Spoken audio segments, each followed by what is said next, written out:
Hello everyone, this is Ram here and I welcome to you all to Ram Tech Classes YouTube channel. तो पिछले lecture में हमने देखा था types of stress और strain के बारे में देखा था कि कितने प्रकार के स्ट्रेस होते हैं, कितने प्रकार के स्ट्रेन होते हैं और इनको स्ट्रेस स्ट्रेन को कैसे क्लासीफाई किया जाता है। तो एक बार उसका जस्ट शॉर्ट में रिवीजन कर लेते हैं कि होता क्या है स्ट्रेस। तो स्ट्रेस यानी प्रतिबल क्या होता है? Internal resisting force per unit area को क्या कहते हैं? कहते हैं स्ट्रेस या प्रतिबल। ठीक है, इंटरनल रेजिस्टिंग फोर्स को मान लो F से डिनोट करते हैं और इसको एरिया को A से, स्ट्रेस को सिग्मा से। ठीक है, कितने प्रकार का होता है बताया था? टेंसाइल स्ट्रेस, कंप्रेसिव स्ट्रेस और शीयर स्ट्रेस। टेंसाइल स्ट्रेस यानी कि कंप्रेसिव फोर्स लग रहा है, टेंसाइल फोर्स मतलब टेंसाइल फोर्स लग रहा है। Tensile stress, compressive stress. Next है कंप्रेसिव स्ट्रेस यानी संपीड़न प्रतिबल। कंप्रेसिव स्ट्रेस मीन्स संपीड़न प्रतिबल। नेक्स्ट था शियर स्ट्रेस। ठीक है, तो इसमें बॉडी कैसी थी? कोई बॉडी थी जिस पर कैसा फोर्स लग रहा था? टेंसाइल फोर्स लग रहा था, यानी उस बॉडी को क्या खींच रहा था, यानी उसकी लंबाई में परिवर्तन करना चाह रहा था, यानी बढ़ाना चाह रहा था। कंप्रेसिव फोर्स यानी कंप्रेसिव स्ट्रेस जिसमें कंप्रेसिव फोर्स लग रहा था, यानी कि दोनों तरफ से उस फोर्स को दबा रहा है। शियर स्ट्रेस यानी उस बॉडी को शियर करना चाह रहा है, यानी कि अलग करना चाह रहा है, शेयर करने की कोशिश कर रहा है। ये मान लेते हैं ऐसा फोर्स है, यानी कि इस बॉडी को ऐसे चिपकी हुई है, इसको खींच के सरकाना चाह रहा है, अलग करना चाह रहा है, तो वो शियर स्ट्रेस हो गया। ठीक है, तो ये स्ट्रेस हो गया। स्ट्रेन के बारे में देख लेते हैं, यानी विकृति के बारे में। स्ट्रेन होता है, आप साइलेंस से डिनोट करते हैं। बताया था change in dimension upon original dimension, यानी बीमा के परिवर्तन में हुए जो भी परिवर्तन अपन ओरिजिनल बीमा। ठीक है, change in dimension upon original dimension को क्या कहते हैं? के अनुपात को कहते हैं strain. Change in dimension upon original dimension, यानी कि यहाँ पर ओरिजिनल डायमेंशन यानी कि प्रारंभिक बीमा या उसका वास्तविक बीमा। ठीक है, तो स्ट्रेन को क्लासिफाई किया था लेटरल, लॉन्गिट्यूडनल और शियर स्ट्रेन। ठीक है, कैसा? लेटरल, लॉन्गिट्यूडनल या एक्सियल बोले, लॉन्गिट्यूडनल स्ट्रेन या एक्सियल स्ट्रेन। और एक बताया था शियर स्ट्रेन। एक और बताया था वॉल्यूमेट्रिक स्ट्रेन, यानी कि उसके पूरे वॉल्यूम की बात कर रहे हैं। वॉल्यूमेट्रिक स्ट्रेन यानी लेटरल माने पार्श्व विकृति, लेटरल मीन्स पार्श्व विकृति, और लॉन्गिट्यूडनल या एक्सियल स्ट्रेन मीन्स अक्षीय विकृति। ठीक है, शियर स्ट्रेन हुआ मीन्स कर्तन विकृति, वॉल्यूमेट्रिक स्ट्रेन या मीन्स आयतनिक विकृति, आयतन में कितनी विकृति हुई। तो इसको लेटरल स्ट्रेन को जैसे एक एग्जांपल में देखें हम, ये कोई बॉडी है, 3D व्यू देख लेते हैं। मान लो एक बीम है ये, ठीक है, एक कोई बीम है, ये कोई बीम है जिस पे एक फोर्स लग रहा है F। ठीक है, उस पर एक फोर्स लग रहा है F। ठीक है, तो ये लंबाई में जो परिवर्तन हो रहा है, यानी खींच रहा है, तो यानी बढ़ेगा समथिंग, कुछ लंबाई डेल्टा मान लेते हैं, बढ़ गया। ठीक है, तो ये लॉन्गिट्यूडनल स्ट्रेन हो गया या एक्सियल स्ट्रेन। ठीक है, तो इसको डिनोट करेंगे डेल्टा L अपान L। ठीक है, मतलब चेंज इन लंबाई में परिवर्तन और ओरिजिनल लंबाई अपान। ठीक है, दूसरा लेटरल स्ट्रेन यानी इस लंबाई के परपेंडिकुलर दिशा में जो भी लग रही है। तो परपेंडिकुलर में क्या है? इसका विड्थ हो जाएगा और इसका हाइट हो जाएगा। ठीक है, क्योंकि मान लेते हैं अगर एक्स एक्सिस में ये है तो वाई में ये चला जाएगा, जेड में ये है। ठीक है, तो इसको हम लेटरल स्ट्रेन में क्या लिख सकते हैं? लेटरल स्ट्रेन में डेल्टा B अपान B लिख सकते हैं या डेल्टा H अपान H।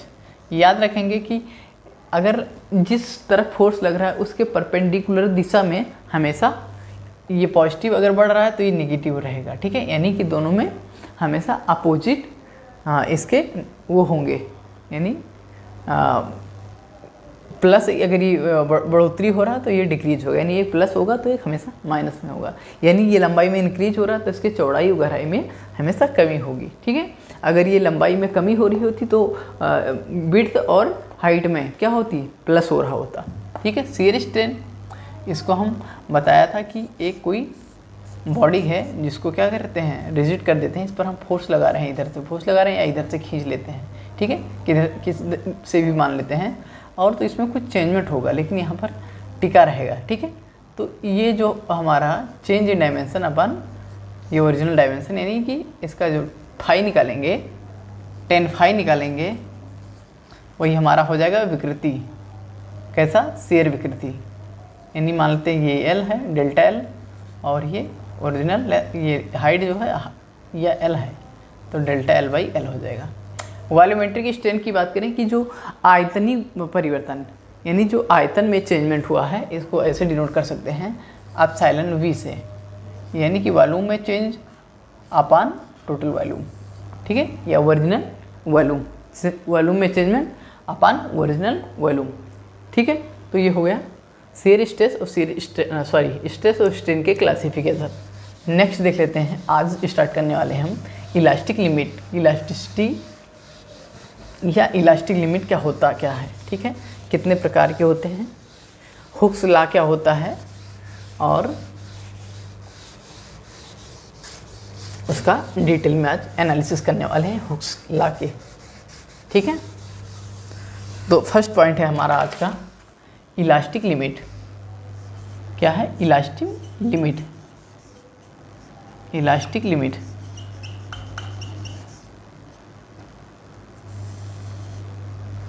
यानी प्रत्यास्थ सीमा।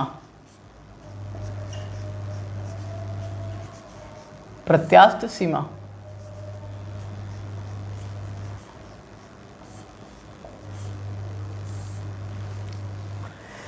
प्रत्यास्थ सीमा अभी तक इलास्टिक लिमिट की बात कर चुके हैं पहले भी, लेकिन दोबारा बताते हैं। किसी बॉडी पर जब फोर्स लगाते हैं तो उसमें कुछ डिफॉर्मेशन होता है। जो डिफॉर्मेशन हो जाता है, अगर हम उस बॉडी पर जो भी फोर्स लगाए थे या लोड लगाए थे, उस लोड को हटा देते हैं, अगर वो अपने ओरिजिनल कंडीशन में या ओरिजिनल शेप एंड साइज को रिगेन कर लेता है, इसका मतलब वो इलास्टिक बॉडी है। लेकिन इलास्टिक लिमिट होता क्या है? इलास्टिक लिमिट वो लिमिट होता है, किसी बॉडी का इलास्टिक लिमिट वो लिमिट होता है जहाँ तक कि बॉडी अपने शेप और साइज को रिगेन कर पाए, यानी अपनी पुरानी स्थिति में आ जाए, वहाँ तक के लिमिट को, उस लिमिट को, ठीक है, उस लिमिट तक फोर्स लगाएं कि जहाँ तक हम वो बॉडी अपने ओरिजिनल शेप और साइज को रिगेन कर पाए, तो वो होता है इलास्टिक लिमिट, ठीक है।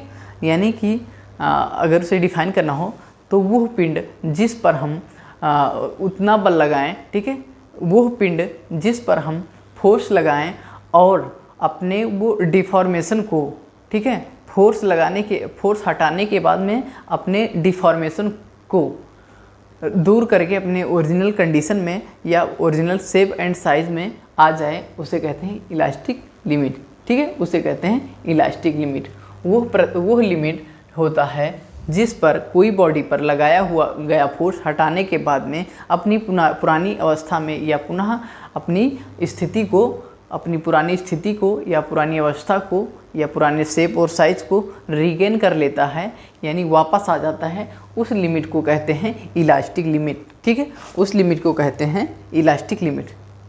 इसको डिफाइन कर सकते हैं, इलास्टिक लिमिट वो लिमिट होती है, ठीक है, इलास्टिक लिमिट वह अधिकतम प्रतिबल या फोर्स होता है जिस पर कोई वस्तु अपनी पूर्ण रूप से अपनी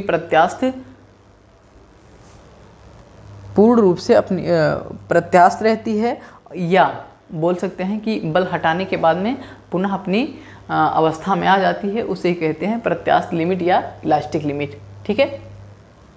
इसको लिख सकते हैं ऐसे, ठीक है। इलास्टिक लिमिट इसे डिनोट करते हैं, ठीक है, इसे डिनोट करते हैं ई से, या लिमिट है तो कोई दिक्कत नहीं। जैसे ये कोई बॉडी है, ये कोई बॉडी है जिस पर क्या कर रहे हैं, लोड लगा रहे हैं, ठीक है, और ये स्ट्रेस स्ट्रेन डायग्राम है हमारा, स्ट्रेस स्ट्रेन। अगर इस पर फोर्स लगा रहे हैं, ठीक है, इस पर फोर्स लगा रहे हैं, तो ये क्या होगा, स्टार्टिंग में जैसे फोर्स लगा रहे हैं वैसे परिवर्तन भी होता जाएगा, लेकिन कुछ समय बाद इसमें चेंजमेंट आने लगेगा, ठीक है। चेंजमेंट ये आएगा कि उस पर फोर्स लगा रहे हैं और जितना फोर्स लगा रहे हैं, ठीक है, उसके कंपेयर में बहुत निगलेक्ट, यानी बहुत धीरे धीरे परिवर्तन हो रहा है, ठीक है। तो इसको आगे इस डायग्राम को देखने वाले हैं, ठीक है। तो अभी जस्ट इसको देखते हैं, इलास्टिक लिमिट क्या होता है। इलास्टिक लिमिट वो लिमिट होता है जिस पर या जिस स्थिति में कि फोर्स लगाए हुए गए फोर्स को हटाने के बाद में अपना पुराने स्थिति को या पुराने शेप और साइज को रिगेन कर लेता है, इलास्टिक लिमिट कहलाता है, ठीक है। नेक्स्ट पॉइंट देखते हैं, हुक्स लॉ। हुक्स लॉ यानी हुक का नियम, हुक का नियम।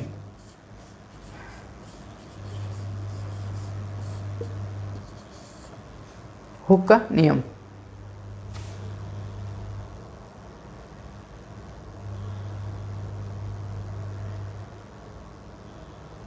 ठीक है। इलास्टिक लिमिट या इलास्टिक लिमिट को कह सकते हैं कि वो लिमिट जिसके अंदर, ठीक है, इलास्टिक लिमिट के अंदर कि स्ट्रेस और स्ट्रेन दोनों एक दूसरे के समानुपाती होते हैं, जिसको यहाँ पर पढ़ने वाले हैं हुक्स के लॉ के अकॉर्डिंग। तो यहाँ पर लिख सकते हैं according to Hooke's law, according to Hooke's law, according to Hooke's law यानी हुक के नियमानुसार stress proportional to strain up to proportionality limit, यानी कि समानुपाती यानी कि प्रत्यास्थ लिमिट के अंदर प्रतिबल और विकृति एक दूसरे के समानुपाती होते हैं। दोबारा देखते हैं, ठीक है।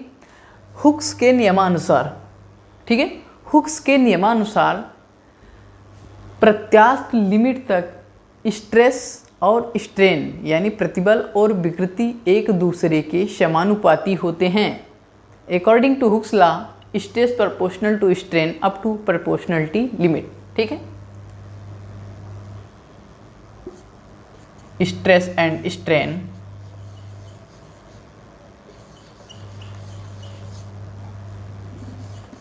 is proportional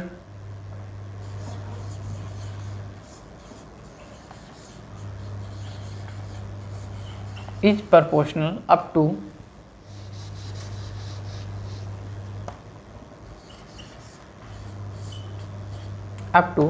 proportionality लिमिट या इलास्टिक लिमिट।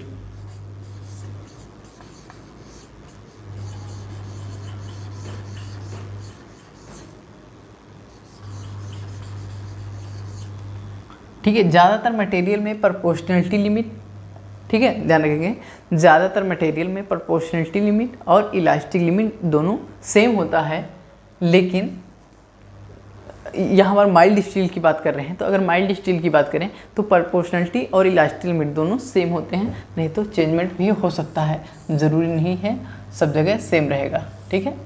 यहाँ पर प्रोपोर्शनलिटी लिमिट यानी ये इसको 20 से मान लो क्लासीफाई करें,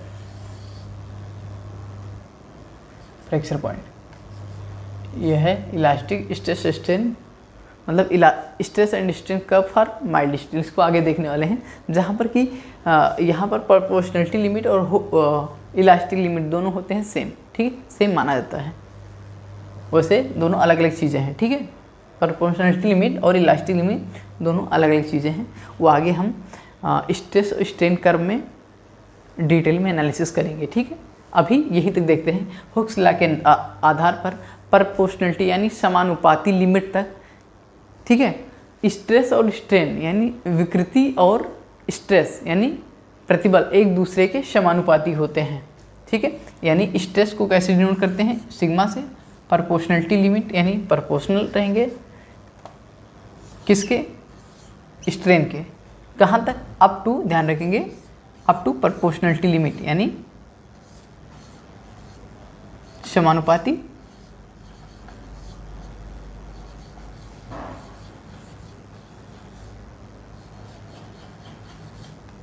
पॉइंट तक, लिमिट तक। ठीक है, अगर प्रोपोर्शनलिटी हटेगा तो हुक का एक कांस्टेंट आएगा जिसे कहेंगे कैपिटल ई। कैपिटल ई क्या है? हुक्स कांस्टेंट है, यानी हुक स्थिरांक है। यहाँ पर हुक्स कांस्टेंट यानी हुक का स्थिरांक है ये, जिसे ई से डिनोट करते हैं।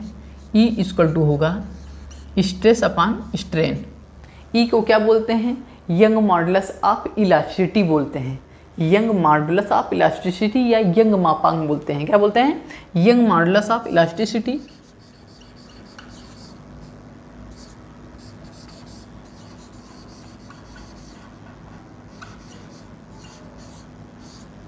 Young modulus of elasticity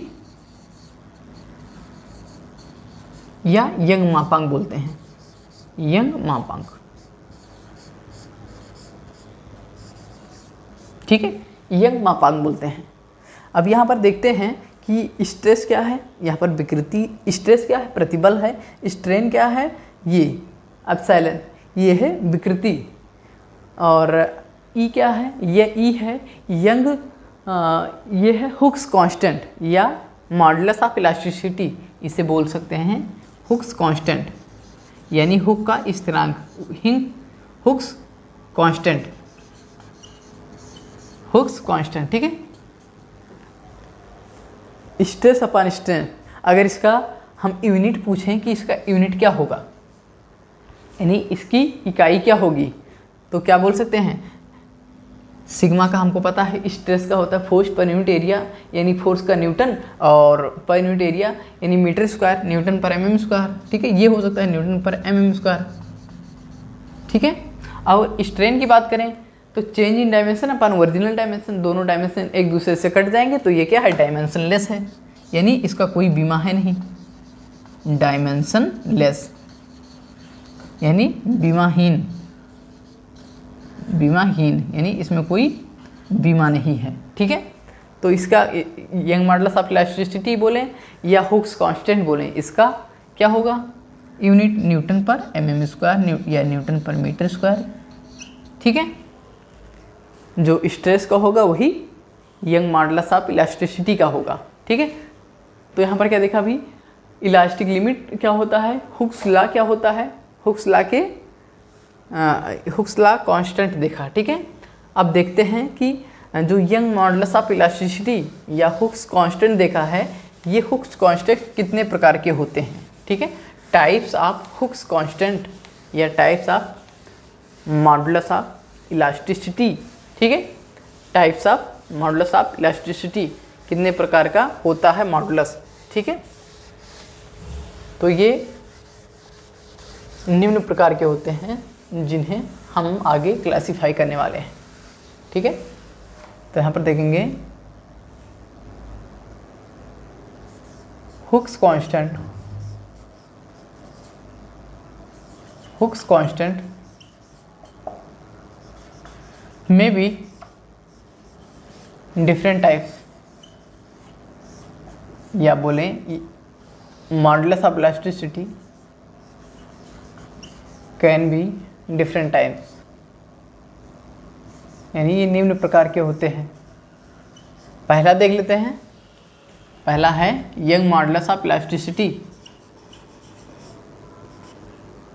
young modulus of elasticity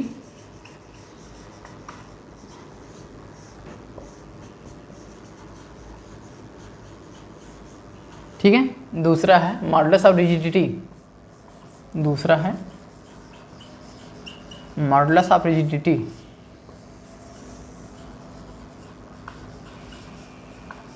तीसरा है बल्क मॉडुलस, बल्क मॉडुलस। ठीक है, तीसरा है बल्क मॉडुलस। इसे यंग मॉडुलस ऑफ इलास्टिसिटी को बोल सकते हैं,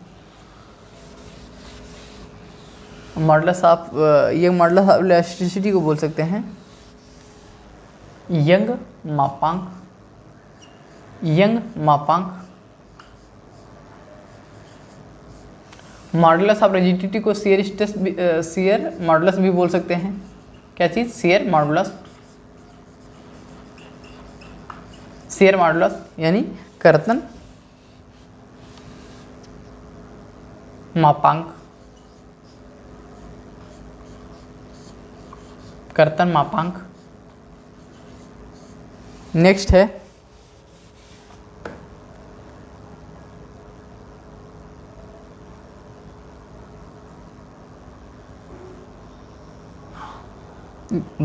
बल्क मॉडुलस यानी आयतन मापांक। आयतन मापांक। ठीक है, नेक्स्ट है आयतन मापांक। ठीक है, तो यंग मॉडुलस ऑफ इलास्टिसिटी को कैसे डिफाइन करेंगे? मॉडुलस ऑफ रिजिडिटी और बल्क मॉडुलस को देख लेते हैं। ठीक है, कि इनको कैसे क्लासिफाई किया जाता है या कैसे इनको डिफाइन किया जाता है। तो किसी बॉडी पर इसको डिफाइन कर सकते हैं, जैसे यंग मॉडुलस ऑफ इलास्टिसिटी, पहला, दूसरा और ये है तीसरा। ठीक है, तो पहला है यंग मॉडुलस ऑफ इलास्टिसिटी या यंग मॉडुलस ऑफ इलास्टिसिटी यानी डायरेक्ट स्ट्रेस टू स्ट्रेन।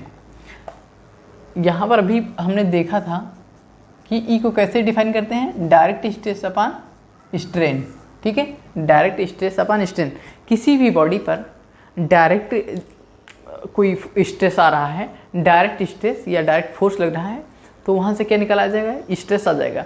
और अपॉन विकृति, विकृति यानी स्ट्रेन। ठीक है, तो डायरेक्ट स्ट्रेस या it is the ratio of direct stress to strain. ठीक है, direct stress to strain, it is the ratio of direct stress to strain। यानी किसी बॉडी पर जो डायरेक्ट फोर्स लग रहा है या डायरेक्ट स्ट्रेस तथा उसकी विकृति के अनुपात को क्या बोलते हैं? यंग मॉडुलस ऑफ इलास्टिसिटी, जिसे हम डिनोट कर सकते हैं ई से, और इसे लिखेंगे यहाँ पर डायरेक्ट स्ट्रेस टू, यानी सीधा प्रतिबल तथा विकृति के अनुपात को यंग मापांक बोलते हैं या यंग मापांक कहलाता है। Direct stress to strain.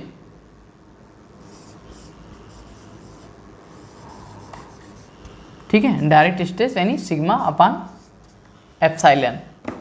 ठीक है, सिग्मा अपान एप्साइलन। सेकेंड चीज़ है कर्तन मापांक। ठीक है, कर्तन मापांक यानी कि शियर मॉडुलस। किसी भी बॉडी पर शियर स्ट्रेस जो लग रहा है तथा शियर स्ट्रेन, उसमें जो विकृति आ रही है, किसकी वजह से? शियर स्ट्रेस या शियर फोर्स की वजह से। उसके शियर फोर्स तथा शियर स्ट्रेस तथा शियर स्ट्रेन के अनुपात को या उसके रेशियो को क्या बोलते हैं? शियर मॉडुलस बोलते हैं या मॉडुलस ऑफ रिजिडिटी। इसे किससे डिनोट करते हैं? इसे कैपिटल जी से डिनोट करते हैं। Shear stress and shear strain के रेशियो को कहते हैं, क्या कहते हैं? मॉडुलस ऑफ रिजिडिटी या शियर मॉडुलस बोलते हैं। ठीक है, तो इसे डिनोट करते हैं कैपिटल जी से, और शियर स्ट्रेस को डिनोट करते हैं टाउ से, और इस शियर स्ट्रेन को फाई से। ठीक है,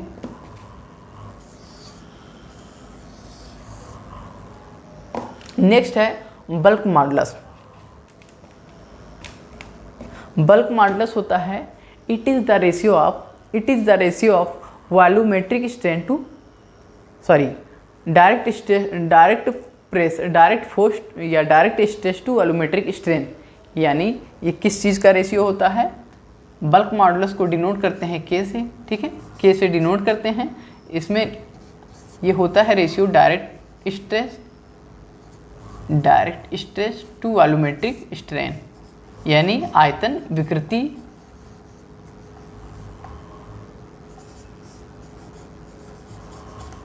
डायरेक्ट स्ट्रेस यानी सीधा प्रतिबल तथा आयतनिक विकृति के अनुपात को आयतन मापांक कहते हैं। ठीक है, इसे K से डिनोट करते हैं, इसको K equal to sigma upon epsilon V, K equal to sigma upon epsilon V। ठीक है, तो ये हमारा यहाँ पर हो गया types of constant, Hooke's constant, या बोल दें कि टाइप्स ऑफ मॉडुलस। ठीक है, टाइप्स ऑफ मॉडुलस यानी मापांक कितने प्रकार के होते हैं, या यंग मापांक कितने प्रकार के होते हैं। तो पहला हो गया यंग मॉडुलस ऑफ इलास्टिसिटी, दूसरा है मॉडुलस ऑफ रिजिडिटी, तीसरा है बल्क मॉडुलस। ठीक है, अब तीनों में रिलेशनशिप देख लेते हैं कि ई जी के, ई क्या हो गया यंग मॉडुलस ऑफ इलास्टिसिटी, जी क्या हो गया मॉडुलस ऑफ रिजिडिटी, के क्या हो गया बल्क मॉडुलस। इनमें क्या रिलेशनशिप होते हैं, आपस में एक दूसरे से कैसे रिलेट किए जाते हैं। ठीक है, अभी फिर से देख लेते हैं इनको। यंग मापांक को कैसे डिफाइन करेंगे, यंग मापांक को कैसे डिफाइन करते हैं। तो किसी बॉडी पर लगने वाले डायरेक्ट प्रतिबल, यानी किसी बॉडी पर या किसी पिंड पर लगने वाले सीधे प्रतिबल तथा उसमें होने वाली विकृति के अनुपात को क्या कहते हैं, यंग मापांक कहते हैं। किसी बॉडी पर या किसी पिंड पर लगने वाले सीधे प्रतिबल तथा उसमें होने वाली विकृति के अनुपात को कहते हैं यंग मापांक। दूसरा डेफिनेशन कर्तन मापांक, यानी कर्तन मापांक, मॉडुलस ऑफ रिजिडिटी या शियर मॉडुलस। इसे कैसे डिफाइन करते हैं, it is the ratio of shear stress to shear strain, यानी किसी बॉडी पर या किसी पिंड पर लगने वाले कर्तन प्रतिबल तथा उसमें होने वाली विकृति किसकी वजह से, शियर फोर्स की वजह से, उसमें होने वाले कर्तन विकृति, किसी पिंड पर लगने वाले कर्तन प्रतिबल तथा उसमें होने वाली कर्तन विकृति के अनुपात को कहते हैं कर्तन मापांक। ठीक है, नेक्स्ट है बल्क मॉडुलस यानी आयतन विकृति। तो इसे आयतन मापांक, बल्क मॉडुलस मीन्स कर्तन मापांक। इसे कैसे डिफाइन करते हैं, it is the ratio of direct stress to volumetric strain, किसी बॉडी पर या किसी पिंड पर लगने वाले सीधे प्रतिबल तथा उसमें होने वाले आयतनिक विकृति, यानी उसके लंबाई चौड़ाई ऊंचाई सब चीज़ में क्या हो रही है, विकृति हो रही है, चेंजमेंट हो रहा है, तो उसकी बात कर रहे हैं। तो दूसरी फिर से देख लेते हैं, आयतन मापांक क्या होता है, किसी पिंड पर लगने वाले सीधे प्रतिबल तथा उसके आयतन में होने वाली विकृति के अनुपात को कहते हैं आयतन मापांक, या कहते हैं बल्क मॉडुलस। ठीक है, तो या उसे कहते हैं बल्क मॉडुलस। ठीक है, तो ये हो गया हमारा टाइप्स ऑफ मॉडुलस, यानी मापांक के प्रकार, या बोल दें कि हुक्स लॉ के जो स्थिरांक हैं वो कितने प्रकार से हो सकते हैं। तो ये 3 टाइप के हो सकते हैं, इनको क्लासीफाई किया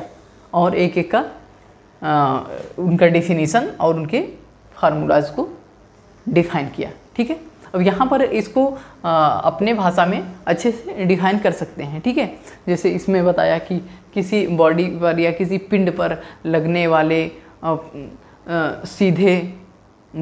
सीधे प्रतिबल तथा उसमें जो विकृति हो रही है उसके अनुपात को कहते हैं यंग मापांक। तो ये सब वर्डिंग बनाना आपको आना चाहिए। ठीक है, और उसके बाद में जैसे जैसे चैप्टर वाइज क्या करेंगे कि आपको उसका PDF टेलीग्राम चैनल पे मिलता रहेगा। ठीक है, तो अब देख लेते हैं रिलेशन बिटवीन ई जी और के में, यानी कि young modulus of elasticity, bulk modulus of rigidity या शियर रिजिडिटी या शियर मॉडुलस तथा bulk modulus.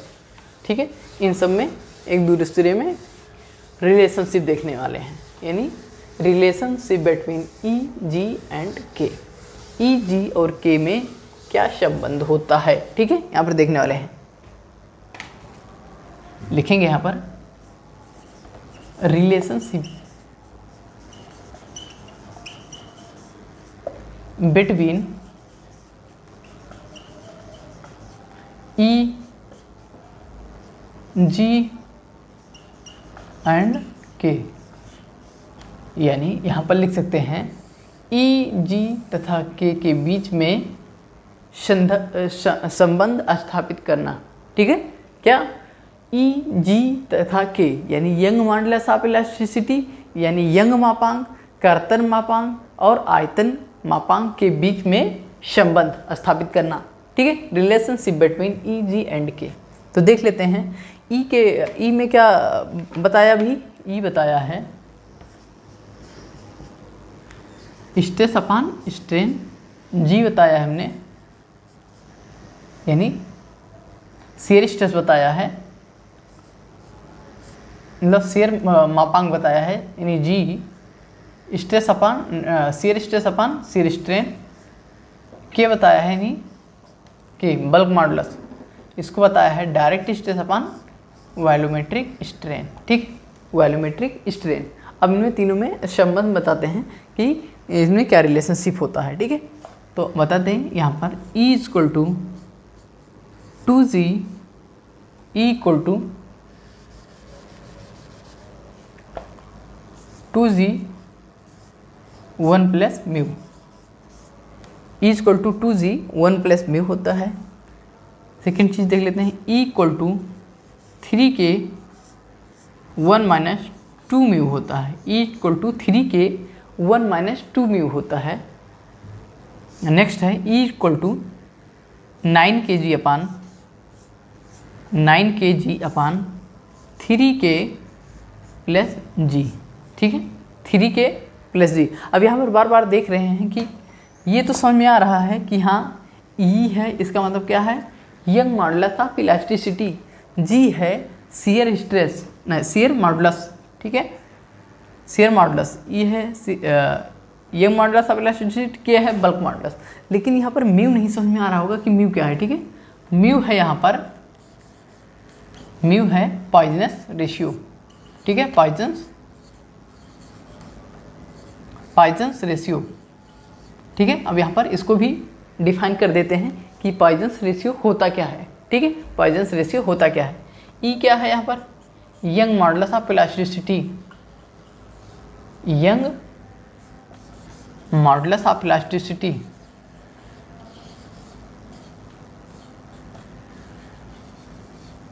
Young modulus of elasticity. ठीक है, और यहाँ पर जी क्या है शियर मॉडुलस। ठीक है, शियर मॉडुलस। के क्या है बल्क मॉडुलस, के है बल्क मॉडुलस।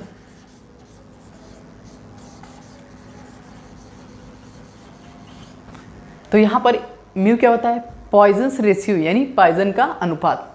सेकेंड चीज बताया ई है यंग मॉडुलस ऑफ इलास्टिसिटी यानी यंग मापांक। नेक्स्ट है जी शियर मॉडुलस यानी कर्तन मापांक। के है बल्क मॉडुलस ऑफ इलास्टिसिटी यानी के क्या है बल्क यानी आयतनिक मापांक है। तो यहाँ पर हमको पॉइजनस रेशियो समझने में दिक्कत आ रही होगी, और चीज़ें ऑलरेडी हमने बता दिया है सबको डिफिनेशंस के बारे में, हर एक का, यहाँ तक कि यहाँ पर फार्मूला भी लिखा हुआ है। ठीक है, तो अब हम नेक्स्ट टॉपिक जो हमारा है पॉइजनस रेशियो यानी पॉइजन का अनुपात क्या होता है। ठीक है, तो नेक्स्ट रीडिंग डालिए। यहाँ पर ये सब चीज़ें ध्यान रखनी है क्योंकि अब हम आगे जब क्वेश्चन इस पर करेंगे, ठीक है, सिंपल क्वेश्चन रहेंगे बिल्कुल, तो इन पर इन सब का यूज़ होने वाला है। ठीक है, इन सब का यूज होने वाला है क्योंकि न्यूमेरिकल में इन सब का यूज़ होने वाला है। ठीक है, तो इसलिए इन सबको क्या करेंगे ध्यान रखेंगे। ठीक है, तो स्टार्ट करते हैं पॉइजनस रेशियो। नेक्स्ट जो हेडिंग है हमारा पॉइजनस रेशियो।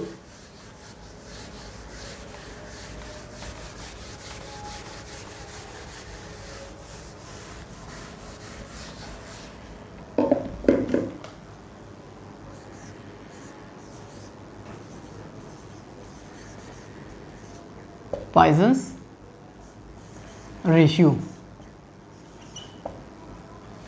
जिसे डिनोट करते हैं म्यू से। ठीक है, डिनोट करते हैं म्यू से, इसे कहते हैं पॉइजन का अनुपात। क्या चीज़ पॉइजन का अनुपात, पॉइजनस रेशियो। ठीक है, तो इसे डिफाइन करते हैं it is the ratio of lateral strain to longitudinal strain. कैसे डिफाइन करते हैं? It is the ratio of lateral strain to longitudinal strain, यानी पार्श्व विकृति तथा अनुदैर्ध्य विकृति के अनुपात को कहते हैं पॉइसन का अनुपात। ठीक है, फिर से देखते हैं। पार्श्व विकृति तथा अनुदैर्ध्य विकृति के अनुपात को कहते हैं पॉइसन का रेशियो, यानी पॉइसन रेशियो कहते हैं। ठीक है, पॉइसन रेशियो जिसे डिनोट करते हैं म्यू से। कैसे डिनोट करते हैं? म्यू से। पॉइसन का अनुपात, पॉइसन अनुपात। ठीक है, it is the ratio of lateral strain to longitudinal strain, यानी ये पार्श्व विकृति तथा अनुदैर्ध्य विकृति के अनुपात को क्या कहते हैं? पॉइसन का अनुपात। डिफाइन से कर सकते हैं, it is the ratio of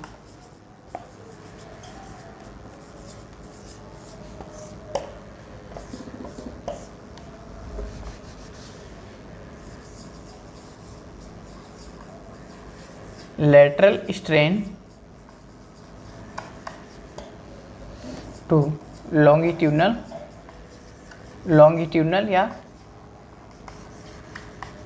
या एक्सियल स्ट्रेन। ठीक है, कैसी? लेटरल तथा लॉन्गिट्यूडनल स्ट्रेन के अनुपात को क्या कहते हैं? पॉइसन, लेटरल स्ट्रेन तथा लॉन्गिट्यूडनल स्ट्रेन। ठीक है, तो पॉइसन रेशियो को डिनोट कैसे करते हैं? म्यू से डिनोट करते हैं। इसे लिख सकते हैं लेटरल स्ट्रेन तथा लॉन्गिट्यूडनल स्ट्रेन।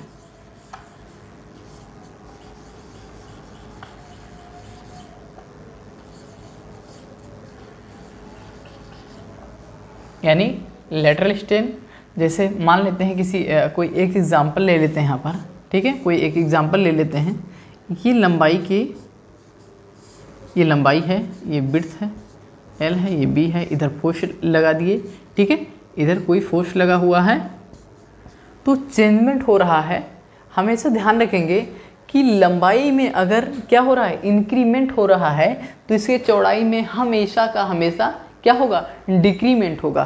क्योंकि कोई भी स्ट्रक्चर है, कोई भी बॉडी है, उसके अगर एक सिरा मतलब इसकी लंबाई में अगर खींच दे इसको, अगर ये बढ़ जाएगा तो इसका मतलब इसकी चौड़ाई में कमी आएगी। यानी कि दोनों का जो एक प्लस होगा तो हमेशा एक माइनस होगा। ठीक है, एक प्लस होगा तो हमेशा माइनस होएगा एक। तो लेटरल स्ट्रेन क्या है? ये बी में जो भी कमी आई, यानी माइनस का डेल्टा बी बाई बी लिख सकते हैं। तथा लॉन्गिट्यूडनल स्ट्रेन क्या है? लॉन्गिट्यूडनल लंबाई में जो भी पहले चेंजमेंट आया है, तो चेंजमेंट क्या है? डेल्टा एल मान लेते हैं चेंजमेंट हुआ। ठीक है, और एल अपन ओरिजिनल लेंथ, तो एल है। ठीक है, तो ये अगर प्लस है, ये अगर प्लस आ रहा है तो एक माइनस होगा। ठीक है, तो इसलिए हम बता दें कि जो पॉइसन रेशियो होगा वो नेगेटिव हो सकता है या नेगेटिव होता है। ठीक है, ये नेगेटिव हमेशा होता है, क्योंकि एक प्लस होगा एक माइनस में होगा हमेशा, इसलिए ये नेगेटिव होगा। ठीक है, तो आज क्या देखा? आज हमने देखा इलास्टिक लिमिट क्या होते हैं, उस हुक्स लॉ देखा, हुक्स लॉ के स्थिरांक देखे वो कितने प्रकार के होते हैं, तथा पॉइसन रेशियो देखा, रिलेशन बिटवीन ई जी के भी देखा यहाँ पर। ठीक है, तो आज के लिए बस इतना ही। नेक्स्ट लेक्चर में इसके आगे देखा जाएगा। ठीक है, आज के लिए बस इतना ही। Thank you.